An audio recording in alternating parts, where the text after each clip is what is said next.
So in this recording, I'm actually going to discuss osteoarthritis, and in discussing with osteoarthritis, I'll also look into pain a bit, because the main disabling feature really from osteoarthritis is the pain that arises from the pathology that is caused by the disease. So this will be osteoarthritis, and really the first part to talk about osteoarthritis is obviously that it is a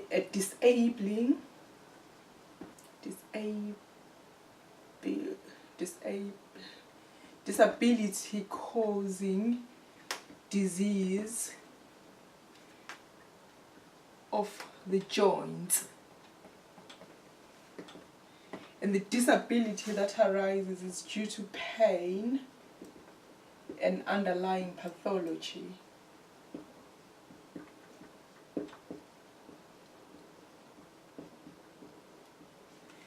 And the underlying pathology is the destruction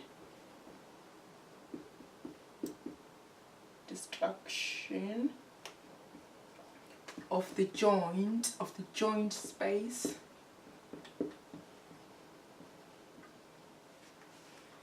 leading to loss of joint space,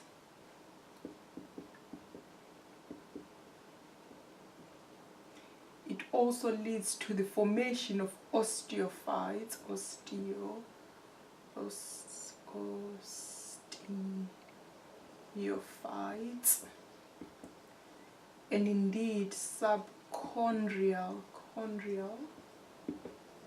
sclerosis actually, sclerosis, and subchondrial cysts. So in terms of looking at the destruction of joint space, what we're talking about is the destruction that happens is mostly in synovial joints. So OA mostly affects synovial joints. It is a disease of synovial joints.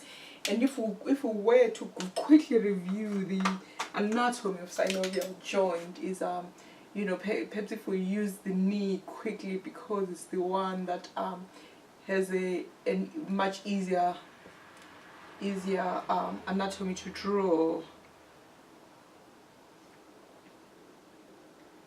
Obviously, I'm just coming in with the femur. Obviously there'll be the fibula there as well, but I'm not going to include the fibula. I'm just going to use the femur and the tibia. So the joint itself, both joints, the articulation surface of joints has cartilages, and cartilages are just found at the articulation surface, and cartilages create a smooth, so both of these are cartilages, and they create a smooth articulation surface, and there are also shock absorbers for when shock absorber which reduces stress on the joint. So if we were to remember, obviously the knee joint will have meniscus discs there, and there are cruciate ligaments in between. Again, the meniscus and their cruciate ligaments increase joint stability, but because I'm only really focusing on the pathology, I'm not going to include all of the anatomy, just as I have not included the fibula there. So the cartilage is where most of the pathology occurs. So cartilage is destroyed,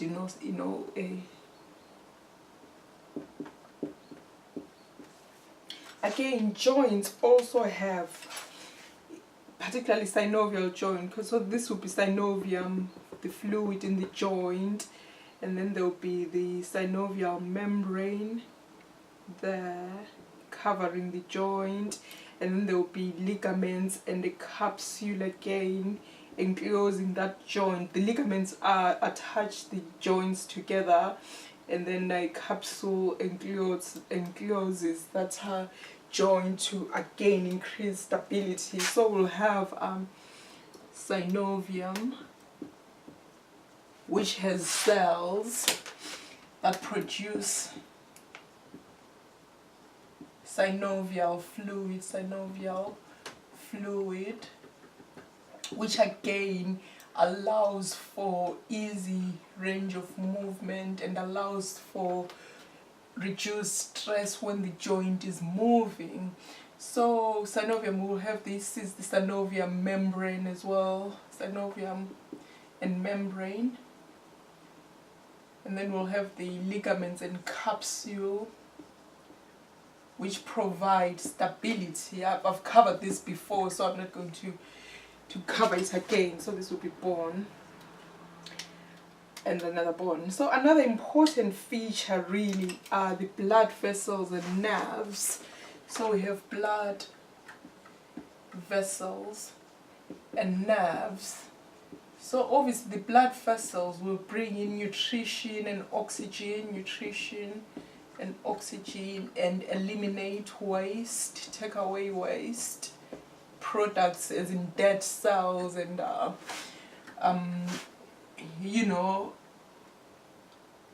carbon dioxide as well.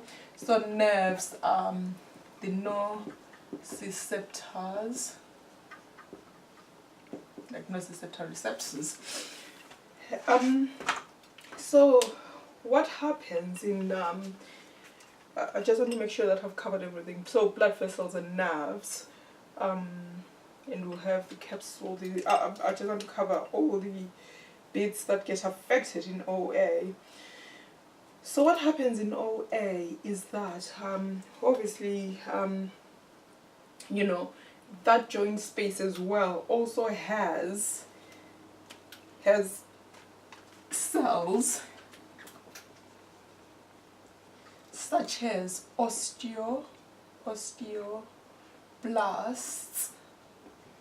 and osteocytes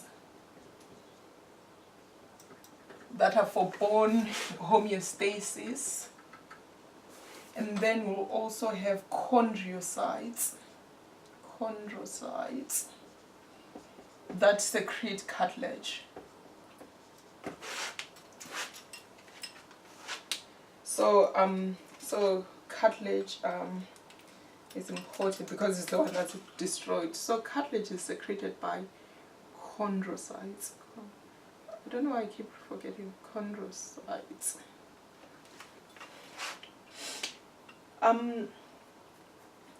So the cells that get affected, or the cells that are involved in osteoarthritis, will include, I'll use orange and I'll use green, will include the chondrocytes, the synovial cells, the cells in the blood, the nerve receptors, the nerve cells and receptors, and indeed the osteoblasts, and obviously the chondrocytes, which I've mentioned up there. And so I'll leave this for now and then talk about risk factors, and then resume what the pathogenesis, because it's easier to to talk about things in a structured and orderly way.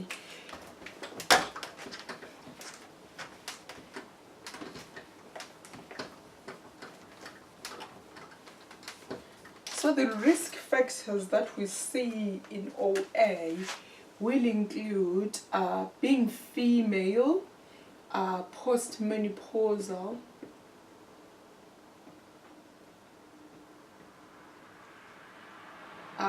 People who, so these are risk factors. The elderly, I would say over the age of 65 will have radiological features, even if they haven't presented clinically. So it is a degenerative process that can happen, you know, with wear and using of the bone as we get older. So we you know, all those accumulative years of using that joint means that there will be some features of that degenerative process. Previous trauma, and this will also include sports injuries as well, and also there is a genetic element based on the collagen, the genes that make collagen 2. So this is collagen 2, and the proteinases. There is also being obese, smoking, reduced activity, reduced exercise, and increased use of the joint. So people who, their occupational risk factors in terms of jobs, such as, you know, we live in Norfolk, so things like farming will be a major concern, and anything really to do with manual labor. So laborers will have a higher risk of OA. So what we notice about OA is that there is some element of hormones due to, you know, low estrogen, increasing the risk. However, interestingly, osteoporosis, which obviously is affected by reduced estrogen, actually has a protective element on OA, meaning that people who have osteoporosis are at a lower risk of having OA. So I don't know if we can really say protective, but it has been found that people with osteoporosis are at a lower risk of OA. So that is an interesting finding there in terms of the hormone, the effect of hormones really. And then being female as well seems to increase the risk factors. So we can talk about gender and indeed becoming older due to, you know, that accumulation of years of using that joint, and indeed trauma, any previous trauma. Again, in terms of trauma, we can also talk about perhaps a degeneration and perhaps some inflammation that has arisen from trauma, and again that leads us to joint instability, which will also include people who are hypermobile, because obviously a joint, for it to work well, it has to be stable so that it can you know, carry that weight, which is why people who increase that weight put a lot of pressure on the joint, and people who are hypermobile do not have that stability that's required to maintain that integrity of the joint. So in terms of hypermobility and joint stability, we must also add the deformities such as the varus and the valgus, which are obviously knock knees and bowed legs. So again, occupational must be is increased use of that joint, leading to a degenerative process. And so now that we have looked at the risk factors of OA, we must now talk about the pathogenesis And again, in talking about the pathogenesis, I'll just use this diagram there, which I already have. So initially, there is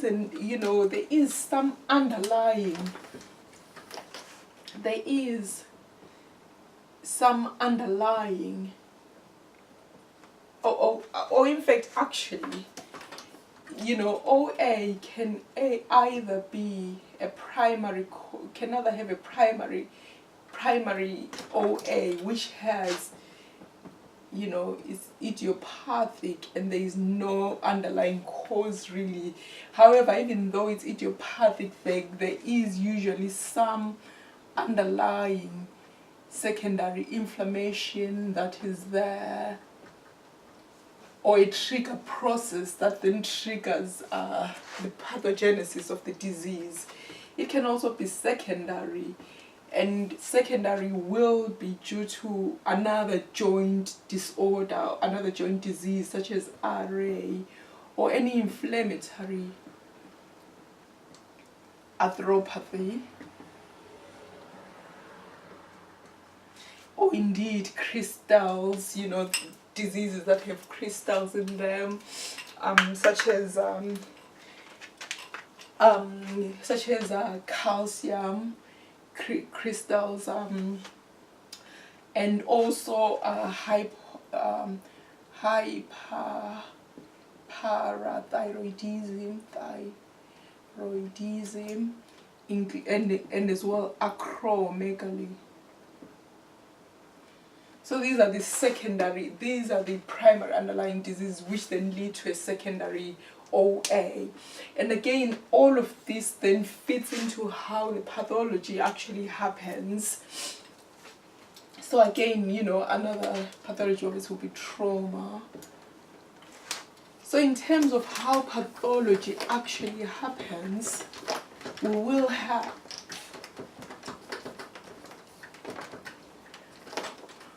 have an element that occurs, and perhaps it can be something like tissue damage,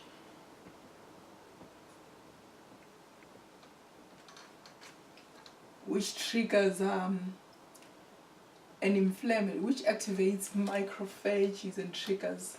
So macrophage activation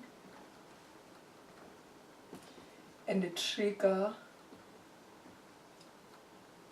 of inflammation, leading to inflammatory cytokines, inflammatory cells, T cells, neutrophils, and growth factors such as insulin-like, transforming, and indeed the VEGFs. So this damage that occurs will trigger an inflammatory response, and obviously these are the markers of inflammation. And before I move on to this, I just want to mention that, cartilages and indeed bones are always, so cartilage and bone are kept at a homeostasis, as in there's always a degradation of older bone and cartilage, but it's equal to the repair mechanisms that occur. So everything is kept at a balance as bone or cartilage grows older, and obviously the cells that are involved will be the chondrocytes and osteoblasts and osteocytes, and also the synovial fluid while you are here as well. So the fluid as well is being kept, you know, constantly being made and regenerate, and constantly being made and drained away. So this will be the synoviocytes.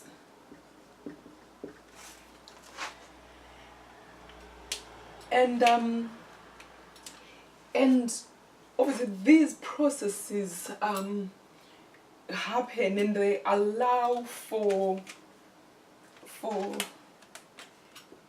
cartilage, and cartilage really is made of water as well, so that, which is important as we get older.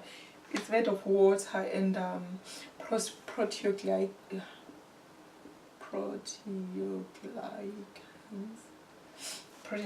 in water, and obviously synovial fluid, again, this is water based. So it's important to just remember that as people get older, the hydration naturally reduces. So again, that then fits into how older people have a thinner cartilage that is seen. So in OA, an inflammatory process is triggered, and when that inflammation process is triggered, it causes the macrophages to secrete inflammatory cytokines that will include the IL-1, IL-6, and TNF-alpha. And obviously, when these happen, they will stimulate an inflammatory process. And importantly, an inflammatory process can be due to perhaps any tissue damage, or, you know, even during all of this process, something happens in terms of, you know, just anything happens. A tiny bone fragment stimulates damage, triggering inflammation. A tiny cartilage fragment, because all of these processes are always ongoing, stimulates again, you know, damage and causes inflammation. So that inflammation then all of that then triggers inflammation, and then we'll have the T cells and the neutrophils causing a lot of inflammation. And obviously we know that inflammation, when it happens, the cells that are activated have to undertake a job that they have to do. For example, neutrophils will proteinases, and again, you know, more cytokines that are secreted by T cells will activate the metalloproteinases that are secreted by chondrocytes, which is part of the, you know, homeostasis mechanism. But then they become activated by the inflammatory cells, and their activation then causes a degradation of the cartilage. The cartilage gets attacked. So if we remember, this is a nice joint, you know, there's a adequate joint space between the two joints to allow for mobility. I'll just borrow my model there. So if we're just to look at the knee, so we have adequate joint space there to, obviously meniscus will sit there, and this will be the cruciate ligament. So we'll have the adequate joint space there to allow for mobility and allow the knee to move even just from side to side, even though, you know, the cruciate ligament and meniscus stops that hyper mobility from side to side. But you know, having enough joint space there allows that joint to have enough range of movement that is expected of the joint. So once we destroy cartilage, so this is the cartilage going, it's being destroyed by the inflammatory process, having activated proteinases. I wonder what pen will be. So we have proteinases there, destroying that cartilage. These include the metalloproteinases, destroying that cartilage. So now we've lost cartilage, or really cartilage has become so thin that I'll draw it in purple. So we used to have cartilage that, you know, we used to have like, say, normal cartilage there, then it just thins out. And in other places it's just destroyed. So this is the ending of the bone surface. So now that when cartilage thins out, it tries to repair, but the repair mechanism does not work properly because these proteinases are constantly destroying it. And this leads to sclerosis as well. So cartilage, I think I'll write it here actually to make life easy.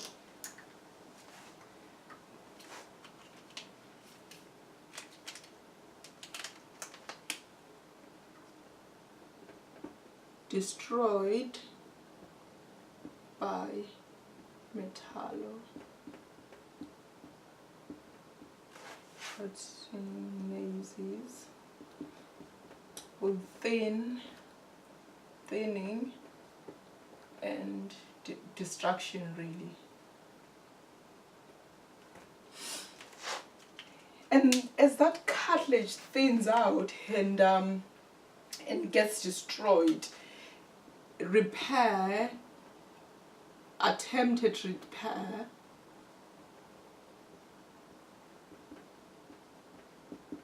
fail and lead to a lot of edema.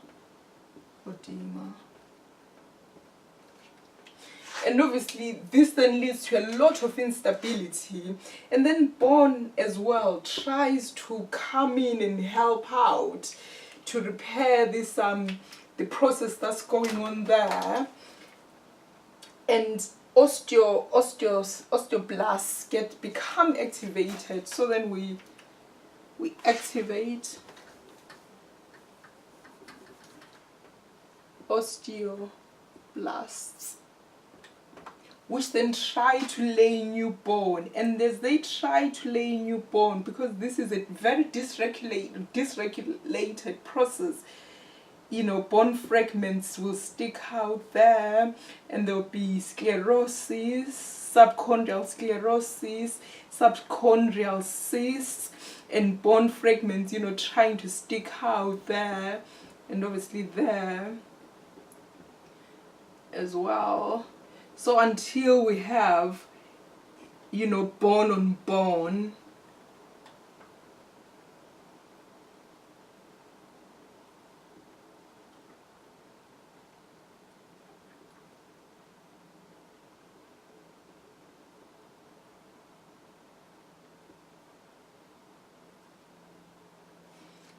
so we'll have, you know, bone on bone, and our thin cartilage, because obviously as this bone will be growing in that direction into the joint space, so we'll still have that thinning, broken, destroyed cartilage there. It's no longer there. So it will still be there, trying as well to repair. So bone, as it tries to repair, as those osteopaths try to repair, this is dysregulated. Osteoblast repair, it causes osteophytes,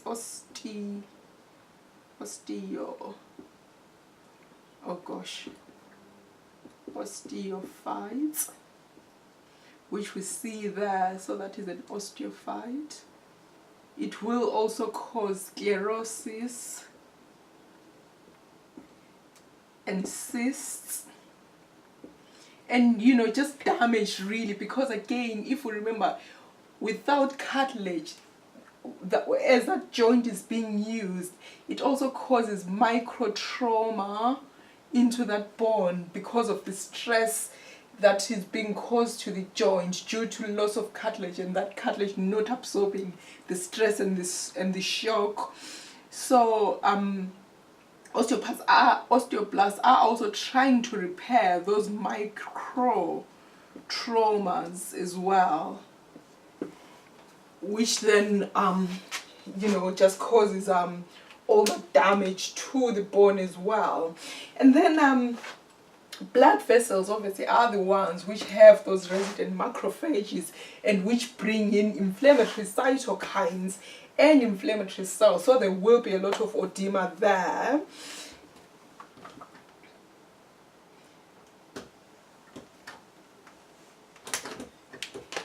And again, you know, another thing to remember, so there will be a lot of edema, and which then reduces that range of movement, and synovium production will be reduced as well.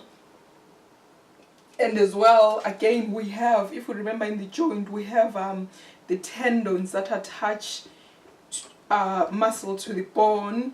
They will be affected as well. They will atrophy, and the muscle will atrophy as well. So there will be atrophy of both muscles and tendons, leading to even further instability and, you know, and further loss of muscle as well, thinning of muscle. So then once we have all of that destruction happens, it's also the destruction that we see on X-ray, because if you were to look at radiology, which leads obviously to how to identify and diagnose the investigations that are done. So radiology will show this loss of space due to that bone on bone. So there will be loss of space, loss of joint space. There will also be these osteophytes, you know, these extra bones.